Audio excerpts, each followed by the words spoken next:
Mesdames, Messieurs, bonjour et bienvenue à cet entretien du jour. Depuis le 1er juillet dernier, pour accéder à l'espace Schengen, il faudra entre autres présenter un passeport vaccinal. La mesure, avant son entrée en vigueur, était déjà décriée, non seulement par l'Union africaine, qui a soulevé des arguments demandant plutôt qu'il soit exigé, entre autres un texte PCR, mais elle était aussi décriée par le comité d'urgence de l'OMS, l'Organisation mondiale de la santé. Le chien aboie, la caravane passe, peut-on dire, puisque non seulement elle est en vigueur, cette mesure, mais aussi l'Europe rejette les vaccinations faites avec le Covid-Shield, un des noms commerciaux du vaccin AstraZeneca, fourni entre autres par le dispositif COVAX, auquel participe l'Europe elle-même. L'Afrique a-t-elle été bernée en se faisant délivrer ce type de vaccin aujourd'hui non reconnu par l'Agence européenne du médicament? Ce deux poids, deux mesures, si c'en était un, répond à quelle logique?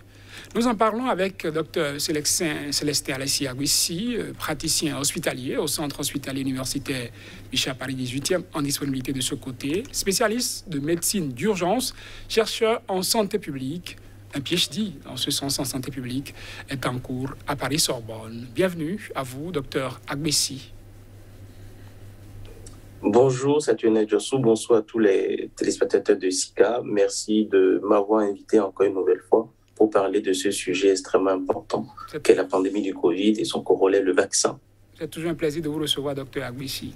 Lorsque vous avez appris que désormais, pour accéder à l'Europe, non seulement qu'il faut un passeport vaccinal, mais les vaccinations faites à base de Covid-Shield ne sont pas acceptées, quelles ont été vos premières impressions?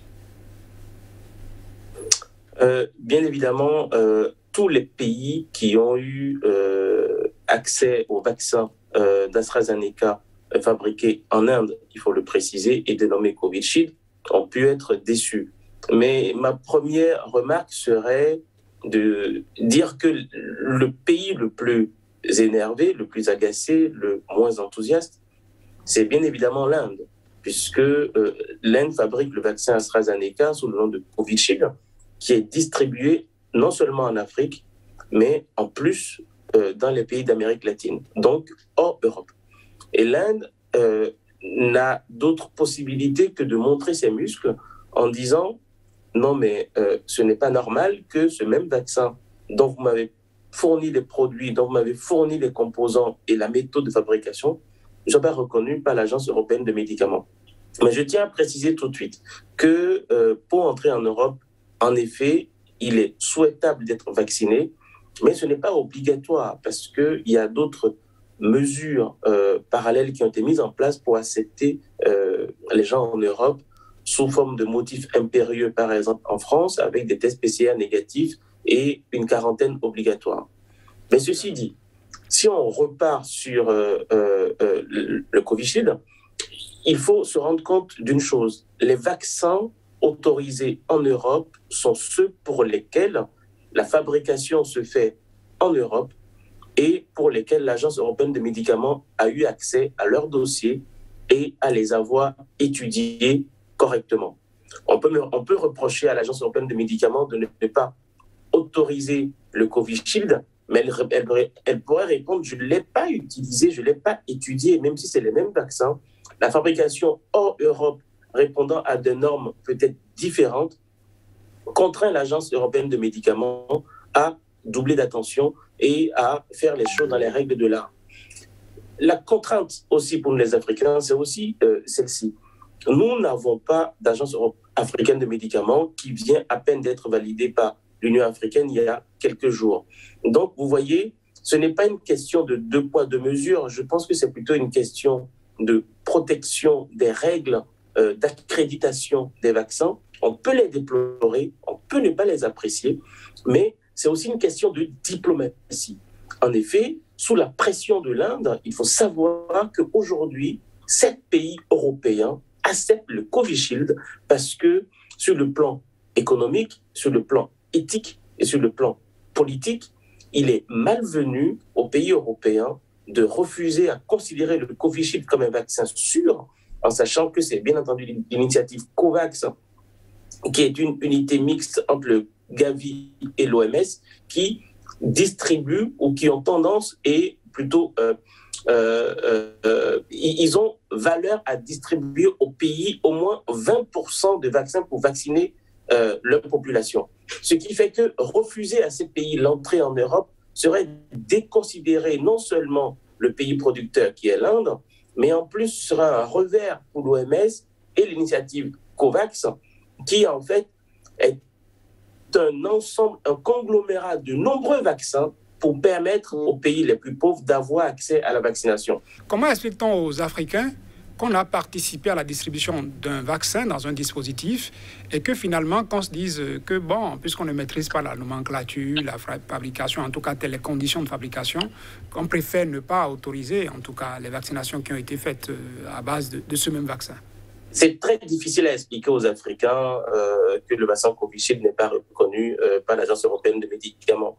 Mais si on se réfère aux choses les plus basiques, les plus simples en termes de production et de certification des vaccins, il faut savoir que chaque région du monde, chaque pays a le droit, tout simplement, d'autoriser ou de ne pas autoriser ou tel médicament, parce que n'oublions pas que le vaccin est un médicament, tel ou tel médicament a entré ou non sur son territoire. L'Agence européenne du médicament n'a pas tout simplement pas étudié le vaccin Covishield en Inde pour des raisons que je ne peux pas avancer parce que je ne les connais pas. Les Africains pensent plutôt que c'est plutôt par mépris. Je pense que c'est plutôt par erreur et sans doute par négligence.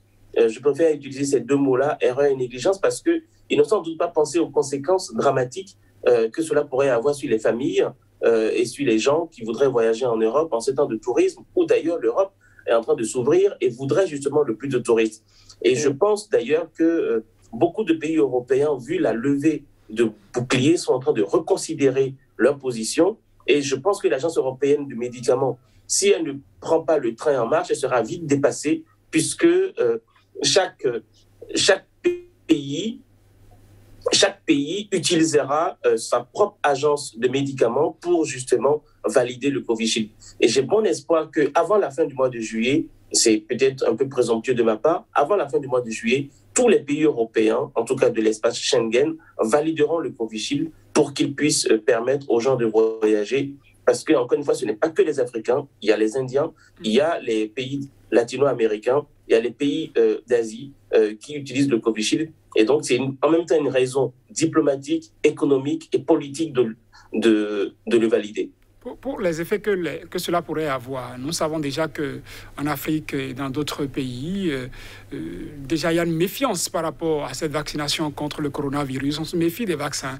Ajoutez à ça ce qu'on entend par rapport à ce Covishield. Est-ce que ça ne complique pas la tâche concernant la vaccination? Je pense que vous venez de poser la question la plus importante et la plus difficile. Quand je parlais des conséquences sur la vaccination en Afrique, je pensais précisément aussi à ça.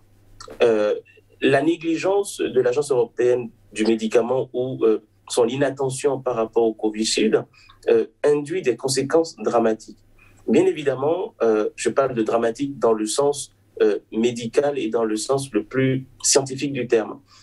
Parce que la réticence à la vaccination est de plus en plus importante dans tous les pays, il est évident, et d'autant plus dans nos pays africains, face à la pandémie du Covid, qui d'abord a été niée, difficilement acceptée, puis finalement comprise, j'espère, par beaucoup de gens, et les mesures de protection de la population à l'état général, et non seulement les mesures barrières, mais en même temps les mesures de protection en prévention dans la vaccination. Et bien entendu, toutes les infox, les mauvaises nouvelles, les fake news qui circulent ont beaucoup plus tendance à renforcer l'impression que nous avons des vaccins de deuxième zone, de deuxième catégorie, alors que nous, les vaccins, le Covishield est efficace, très efficace, au même titre que celui qui est administré en Europe. Et c'est une erreur stratégique, c'est une erreur politique, une erreur sanitaire que de ne pas autoriser le Covishield, en tout cas les gens vaccinés par le Covishield, à entrer en Europe ou dans d'autres pays européens. Et ainsi, donc, cela, bien entendu, malheureusement, et vous venez de le dire, renforce la mauvaise perception des populations, ou en tout cas des Africains, pour rester circonscrit à ce continent, sur l'idée que les médicaments qu'on envoie en Afrique ne sont pas de bonne qualité. Et c'est pour cela qu'il faudrait de manière absolue que l'Agence africaine du médicament, qui est en train de naître, se saisisse de ce dossier, se saisisse de ce problème de la qualité des médicaments qui entrent en Afrique, afin de rassurer les populations sur les intentions, je dirais, extrêmement louables de l'initiative Gavi plus OMS, donc le COVAX, afin de protéger au moins 20% de la population africaine contre cette pandémie.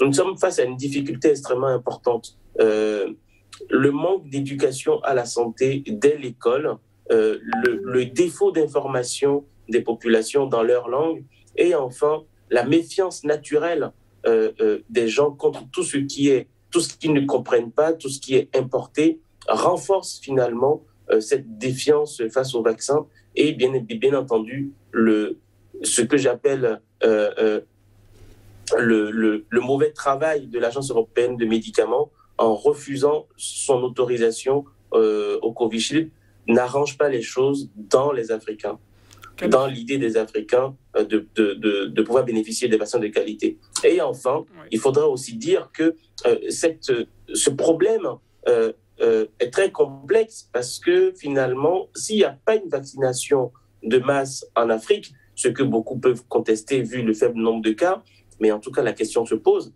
c'est de se dire que la pandémie ne s'arrêtera pas tant que tout le monde, ou en tout cas le plus grand nombre de gens ne seront pas vaccinés.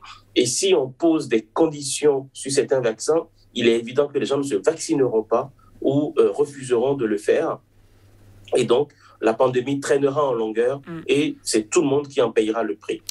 Merci à vous, docteur Agbessi. C'est vrai qu'on parlait de l'Inde. Ça me fait penser à la République démocratique du Congo, puisque dans ce pays, il n'y a eu que Covishield. L'Inde en a livré, en a donné. Et puis le dispositif COVAX en a livré aussi. Merci à vous, docteur Célestin Alessi Agbessi, praticien hospitalier au centre hospitalier universitaire Bichat à Paris 18e. Vous êtes en disponibilité au niveau de ce centre. Vous êtes spécialiste de médecine d'urgence, chercheur en santé publique. Vous avez un PhD qui est en cours en santé publique à l'université Paris-Sorbonne. Merci encore d'avoir répondu à notre invitation.